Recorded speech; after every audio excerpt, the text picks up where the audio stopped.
Tandaan natin kahit anong unos, kahit anong bagyo,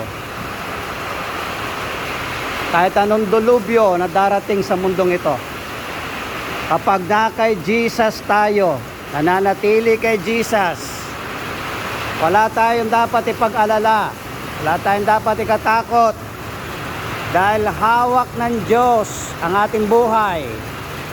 Hawak ng Diyos yung lahat ng ating mga panalangin at kahilingan. Hawak ng Diyos ang ating pamilya. Hawak ng Diyos ang lahat ng ating mga kahilingan. Maniwala ka, maggaganap ito sa takdang itinakda ni Jesus sa buhay mo. Give glory to God. At ang lahat na naniwala, magsabi ng malakas na Amen. And we are more than blessed forever. Tapos na po tayo. Yun.